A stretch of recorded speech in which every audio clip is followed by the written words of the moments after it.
But was there a single moment or was it a series of nudges that pushed you towards starting your own purpose-driven journey? There's always a trigger, right? What was your calling? I think one was, that I had even in my education, I had done my master's in social work. There was always a calling. And I think the principal of the school, Ranjay, asked me a question which really left me completely stumped. She said, I can teach my girls subject. Can you teach my girls hope? How can this happen? I may be very quiet for 3-4 days, but on the 4th day, I'm going to say, move on, right? Because I take that time to realign myself. Welcome to another episode of Midday with Ranjay. Today, I'm thrilled to have a guest who has profoundly shaped how I view life and challenges. Jacintha, aka Jaychandran. Back in 2009-2010, when I was just starting up, I was fortunate enough to work with her when she started her own company. And if I'm not wrong, I was her hire number 1 or 2. She left the cushion of a corporate life to pursue her passion and dedicate herself to helping people and understand the power of hope. Through her work with HopeWorks Foundation, Jessie has been on a mission to empower 1 million girls. You heard it right. 1 million girls, transforming lives and inspiring countless others. Today, we dive into her journey, her lessons on resilience, and the impact of the hope-driven action. Enjoy. All right, Miss Jacintha Jayachandran, aka Jessie, how are you? Such a long time, Ranjay, and such a pleasure. I'm doing very well. It's like what, 20, almost 17, 18 years that I'm actually seeing you. We've been talking, but it's great to have you back. It's been a long time. Yeah. It's good to know we can connect back as friends, right? Absolutely. Despite the and all of that stuff. Absolutely. Jessie, I was just telling my audiences that you are actually the epitome of somebody who's living outside her comfort zone. Always. Every time we think, okay, Jessie is getting comfortable, she will come up with something which is meaningful to the community. And how do you do this? I mean, it's beyond my imagination that you always keep challenging yourself. And that goes with the theme of my podcast, which is stories of resilience and reinvention. And I couldn't think of a better guest than you. So thank you so much for accepting this. Thank you so much, Ranjay. Thank you. So, Jessie, I know a little bit about you, but I've got a bunch of questions which I think my audiences would love to know. Jessie, we go back almost 18 years, and I was just starting out in business development for your new venture in Koramangala, Bangalore. Do you remember those early hustle days? Yeah. We still hustle, so it's okay. Okay. So my question to you is, Jessie, first question, you had a successful corporate career, right, with Infosys and then OnMobile. What made you walk away from that comfort, the cushioning, and start something of your own? I'd like to think of a very intelligent and sensible answer, but sometimes I think it's good to explore, I think, the crazy side of you too, right? I think by the time I completed 15 years in corporate life, Ranjay, and I've told this to you before too, I had already become a head of HR in an organization, and I had seen organizations scale, I had seen stuff happen, I had managed it, I had given it my all. And I felt this is probably a time to look at the entrepreneurial side of mine. Is there something that I could do? And definitely it is in some ways very uncomfortable to move away from the safety net of a corporate, right? Standard pay dates. You're not worried about somebody else's salary, right? You're going to get it, and so is your team member. You have to deliver against certain KRAs. But becoming an entrepreneur was a choice. It wasn't an accident. I said I want to explore this side and see what it is that I can do. And I remember when you joined and Ramya joined, etc., I know we were still shaping what we wanted to do, right? I remember we were saying, these are the things we will do, these are the things we will not do. It's not like you had a product and a service or anything like that. I think we evolved with what the customers asked. And to me, that answers one part of the question. If you are doing something that's valuable to somebody, I think it's very meaningful. Okay. Now, for me, the entrepreneurial journey in that sense was doing something that was meaningful to the customers, right? They wanted training programs. They wanted a different kind of a training program. They wanted HR consulting intervention to rediscover maybe their performance appraisal process. Every one of those were burning needs for the customers, and they trusted you with that piece of work. And I think it made a lot of sense. So I think for me, it's not just about moving away from my comfort zone to try and do something. I think for me, it is really about finding meaning in what I do. And so maybe by the time I transitioned out of full-time corporate career to become an entrepreneur, I really was seeking meaning in what I was doing.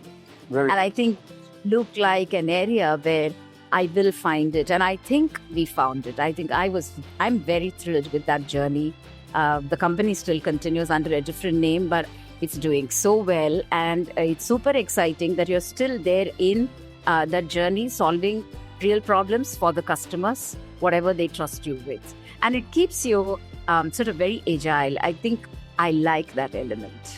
Very nice. I mean, I totally get what you're saying because I'm going through the same metamorphosis right now, right? Yeah. Of that you're not worried about how much you take home, but you're worried about the people actually who look up to. And oh, yes. And I'm sure every day there were so many new events that was happening, but you always maintain that brave face because for us, you are the face of the company, right? You are happy, everything looks fine, hunky-dory. But was there a single moment or was it a series of nudges that pushed you towards starting your own purpose-driven journey? There's always a trigger, right? What was your calling? I think one was, that I had even in my education, I had done my master's in social work. There was always a calling. And I think in my heart, I was also clear that by the time I complete 49 years and step into 50s, I should start more meaningfully engaging in the social impact space. One led to another, and I said, this is where I'm going to start it now in, exactly 5 years ago. And I stepped away from the organization that I had started. There were two gentlemen who very beautifully took it over. And I said, okay, now you will run this, right? I will be here like just watching you guys over. If you need any help, you've got to holler, but I'm going to step into this. And they were very gracious, Ranjay, very, very gracious, okay? And I moved and I said, I'm going to do something in the space of women and girls because that's my area of interest. And the day I moved, there's been no looking back. I just walked in and said, this is what I want to do.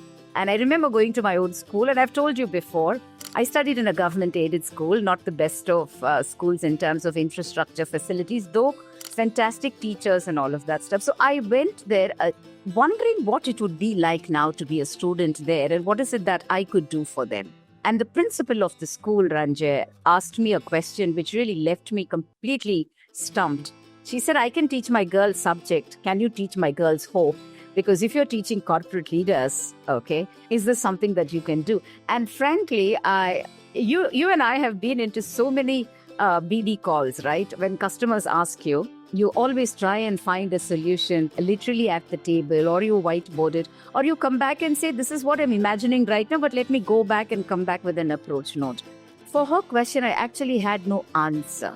I didn't know if you could teach hope, whether it can even be taught. So I took a 3-month sabbatical. I said, let me do a deep dive. And when I did, and what I discovered was that Professor Rick Miller, he was the founder of Kids at Hope and the Masters Institute in Arizona University. He has worked only in making people hopeful. And I set up this call. I said, can we speak? And what I learned from him on what is hope and how do you teach hope and how do you sort of embody hope to children and young people was stuff that I think dreams are made of and your own imagination. So I said, this is what I want to do in India. And he said, I will support you.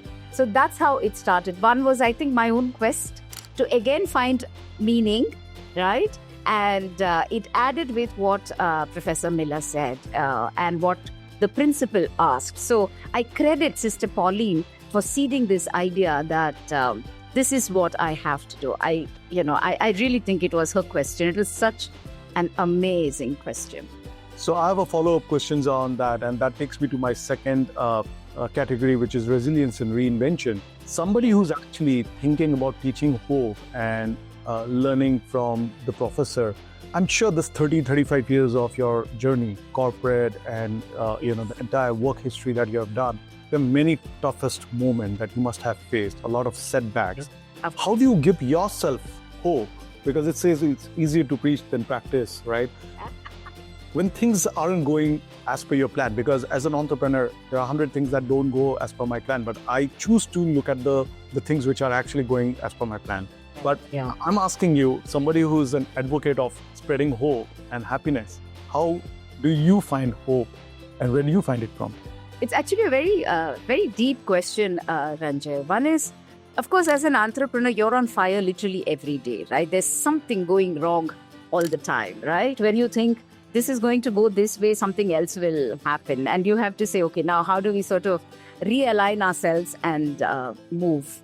But I always realized that even through the entrepreneurship journey, we stood up and said, let's do what is the best that we can do, right? To embody hope, it's not that you should not feel hopelessness or fear, because all of us do, right? I'm sure there are many moments when you feel like crying, when you feel like giving up. I've gone through it, and I'm sure you go through it too, right? And there must be times when you're saying, was this the best decision? Did I do it right? It can be, and you have children. There are just so many. That makes us human, right? To think yeah, about. that makes us very human. And I think it's important to acknowledge it, that we live with fear, right? And entrepreneurs especially, I think, live with fear all the time. But what I loved about what Professor Miller told was, hope is not a nice feeling, like optimism, like something good will happen tomorrow. He said hope is an action. And the way he explained it to me, Ranjay, he said, hope is not saying the sun will anyway rise tomorrow, because all of us know it. But hope is going out to meet the sun when it rises, because it's embedded in action. So when I look back at myself, I think in every setback, and there have been plenty, right? I've also seen in my DNA the need to take action, not sit down, go into a state of, oh my God, why did this happen? How can this happen? I may be very quiet for 3-4 days, but on the fourth day, I'm going to say, move on, right? Because I take that time to realign myself, but then you have to move on. So I think it came rather naturally. You go through these fears, you go through these anxieties. I think definitely some huge questions in your head about what you're doing. Like right now, every year I wonder if I'm going to be able to raise the funds needed to educate our girls, right? Every year it's a struggle to raise funds. But every year I start with the hope that we can. And how does that hope materialize? I'm calling up people, calling up friends, setting up meetings with organizations and saying, hey, this is what is our mission. We are trying to get 1 million girls to march into college. Can you support us? Many of them do. Some of them don't. Some of them continuously do. Some of them support sometimes, sometimes not. But you have to show up for your dreams. That's resilience. If you have a dream and you show up for your dream, I think you're resilient. It doesn't mean that you don't have your tough times. You do. And tell me of a person who doesn't. The second thing, especially in this work that I do, is I meet girls and people who have struggles beyond the kind of struggles that you and I may have. Extraordinary struggles. And I see that they have their dreams and show up for their own dreams too. That itself is enough fuel, Ranjay, to keep saying. I understand where you're coming from. Now, you did mention about the setbacks and everything. One area that we kind of, it's not really ignored, but I don't think they get enough credit, is the power and importance of the support function, people around us. So is it faith, family, crying in the shower, or black coffee? Who are your anchors during your tough situation? Maybe all 4 of them, actually. Okay. I think I'm very spiritually rooted. You know that. I think it really, really is important to me that so I was telling a very dear friend of mine that I give my to-do list to my God. Okay. And if he believes that this is worth doing, he's going to accomplish it, right? I may not know the way to it. Family for sure. My husband, Joseph, you know him very well. My son. He's the reason I'm driving cars. I know he loves teaching people how to drive. But I think just the silent support, no matter what the struggle, I think is very, very beautiful, right? I'll call out Sudha, who worked with us, right? When we were trying to do many things, Sudha said, listen, you focus on this. I'm going to focus on, these things and deliver for you. And those things were really important, Like Venki still continues, I don't know if you remember Venki, but Venki joined us and he's been, I think now 12, 13 years in the company. When I look at all of those things, even that is family as good as friends for you. Ranjan, right? He really took on the mantle of running it. So I think I've been blessed with people who took it over and sort of ran with this dream to the extent they could. And I think I'm just very grateful for it. Of course, Black Coffee does it all the time. But I think beyond that, Ranjay, is I think your ability to stay put. Sometimes I think you have to be adamant with your dreams.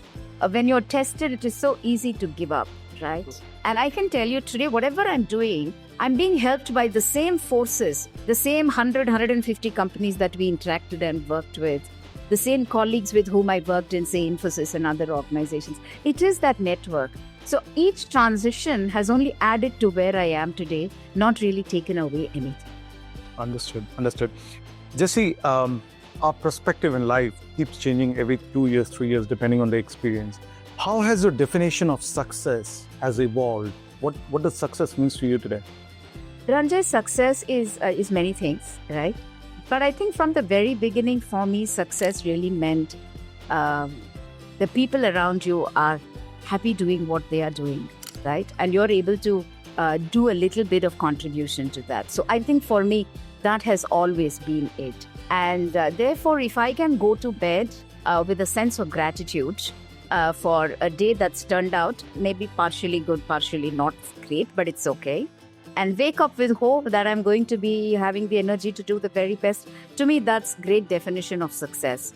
But beyond that is that you have reasonably good health.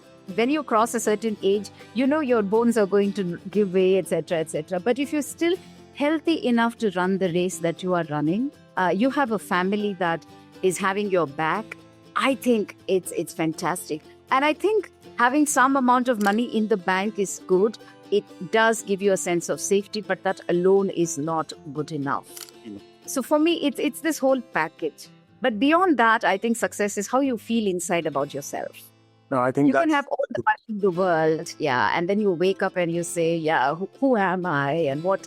Right. I don't feeling all that good. So that's a very good answer. Very nicely put. It takes me to my section 3, which is impact, purpose, and legacy. Jesse, what do you want to leave behind? And a topic which is very close to your heart and something that you've been doing now. Empowering 1 million girls is no small dream. Why? Why this mission? And why now? So when I started, Ranjay, was actually just the year before COVID. And COVID exposed all of us to the absolute human frailties, right? I was very inspired, Ranjay, when I stepped out of the house, even though the government had, really put the lockdowns and you couldn't move. And you encountered so much hunger on the roads. So I started cooking and taking a little bit of food. The next day I tried to make a little bit more. Third, fourth day I realized I don't have vessels big enough to cook for so many people and I don't think I can. So I just started reaching out to people saying, how can we support people who are hungry? And then I realized we just came together. We created probably was one of the best movements that happened in Bangalore. We were a bunch of 3-4 people who came together, brought in about 60 volunteers. We were able to raise a lot of money and then support 7,000, 8,000 families with groceries. And we had 60, 70 volunteers working literally 24/7 and doing this. And I realized the number matters. I know it's great for me even if I see one life changing, right? But if I do manage to do 1 million, or I manage to get a whole bunch of people who can do this and we impact 1 million or more, I think we would have transformed a large number enough to transform one generation, right? One. Totally. And that inspires me. I know it's a frightening number to keep talking about, but that's what keeps me motivated. I'm saying this is what I want to do because poverty is a curse. Poverty is the greatest inequality that humans experience. Right. If I can't do for 1 million, I'd love to do for 10 million. Yeah. That's the way I'm looking at it. Okay. I like it. And because I do believe if you are economically not there, you're socially isolated, you're educationally underserved, your health needs are not taken care. And I think it's important that we step up for our neighbors. Yeah, No, may not have the just that you and I have. What a great dream and on this journey of building and knitting a million dreams. I'm sure there are many stories which will shook you, right? Which will ask you the questions that, I mean, we are so lucky. It gives us a feeling that, Oh, thank God we are not going through that. But is there one story of a girl or woman that remind you exactly the reason why you're doing it? Is that something that you want to talk? I keep following your LinkedIn post. I see multiple stories. Yeah, I know. Something that you want to talk about. I'll give you two perspectives to this, right? One is when I was doing my fellowship with Vital Voices as a Women Lead India fellowship that they started at Reliance Foundation and Vital Voices, they made us discover why we are doing what we are doing. And I realized the clarion call was, I wrote it down and it's there in front of me right now also. That last little girl in the world who's feeling hopeless will experience hope because of me, And to me, that's the driving force, because there is going to be one last little girl who's looking for help, and that's enough. The second one is, during COVID, we had this one girl who called me up. Of course, I was in the school and I know her very well. She called up and she said, listen, I need some money. You told me I can study. I've passed my 12th grade. Now I need money. I said, okay, have you got your admission? She said, I'm going to go tomorrow. I'm going to negotiate with college to give me a scholarship. And I'm going, or at least a reduction in fees. And will you be able to support me? Because I have no money. My mother strings flowers and works as a maid in Bangalore. So I said, okay. So 7 o'clock she calls me and she says, listen, I've negotiated. We can pay it in 2 installments and I need the money. And I'm asking her, 7 o'clock, did you eat? She says, no, I don't have the money. Whatever money I had, I have enough to just go by bus. And this was a child who lost her father when she was, I think, in 5th grade. They were thrown out of the house because there was such enormous debt. And she tells me that, they had to pack their clothes and whatever stuff they have at home in 3 or 4 of their mother's saris and walk out, not knowing where they can go and stay, Ranjay. And that child today passed with a distinction and is working as a branch HR manager in a company in Bangalore. And in 1.5 years, she's just grown from being an assistant HR to the branch in charge. And every time I look at her, I am saying, wow, it's just what a transformation. You can't ask for better stuff. And like this, we have, I don't know how many stories, Ranjay, how many of these stories are powerful enough because some human somewhere opened the purse to donate to us.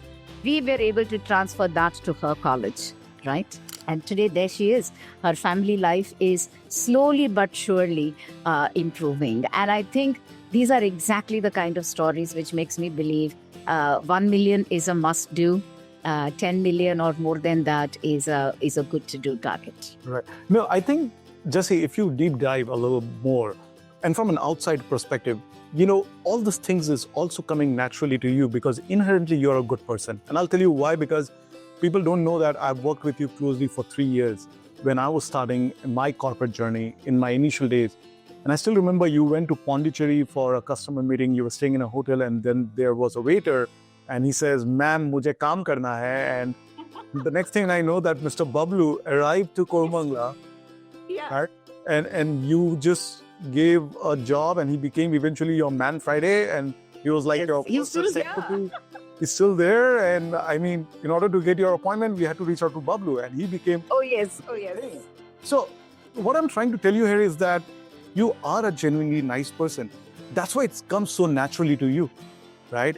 And I think a little bit of that subconsciously it rubbed on me as well when I was growing up, when my brain was developing how to work, because I have associated myself with Smile Train. Now, everybody finds their own reason, right? So I and my organization, we try and make sure that as much as we can contribute towards people, towards the kids who are actually born with cleft.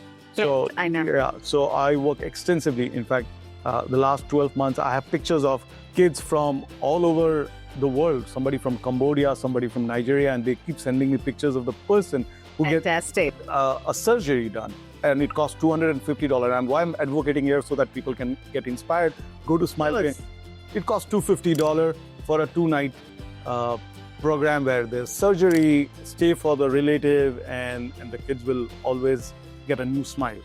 So Thank you so much, Jesse. I'm generally not the guy who will be loss of word, but what you just said, it takes time to absorb. So let me get into some fun, quirk, and nostalgia.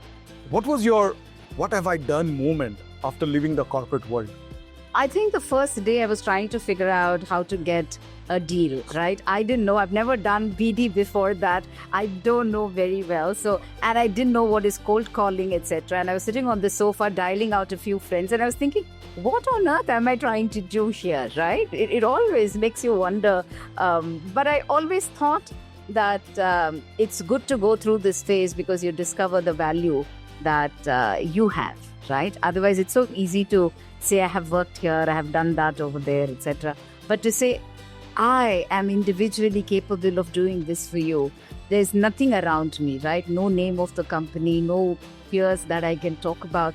Just to say, this is Jacintha, can you trust me with your needs as a customer? I think the first time I did it, it was absolutely frightening. But I think we just built on it and went from there. I think that would be the moment, yeah. What's the one corporate habit that you just can't shake even now? Like, you still check your emails at 11 p.m.? At 2? At 2 in the morning? At 2 in the morning. But I'd like to be on top of my mails, you know that. I think what I still do, I think very consciously, is never show up late ever. Either I'm not there for whatever reasons, but I think coming late or showing up late is something that I'm unable to, digest really now, I understand. Yeah. There's so many more questions. I can actually talk to you at length for a couple of hours, but I think, I need to be respectful of your time as well. So we'll get into some fun stuff. I have planned a rapid fire. I don't have a gift hamper like a Karan Johar thing. It'll be fun. I know you're red. So simple questions, quick answers. Are you game for that? All right. Sure. Tea or filter coffee? Filter coffee. The one thing that you miss about corporate life? Good friends. Girls you empower. So who empowers you? My mom, the best girl in my life, right? Your all-time role model? I think it has to be Mother Teresa. I think I admire her greatly, greatly for the courage she displayed and for the work she did. One word that people overuse while describing you? Happy. Yeah. She loves a lot. Loud. Funny, maybe.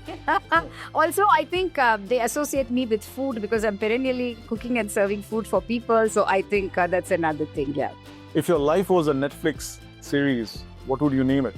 I don't know. Maybe the name. You're a creative genius. I know you can come up with. I don't know. I think the name of it would be I don't know.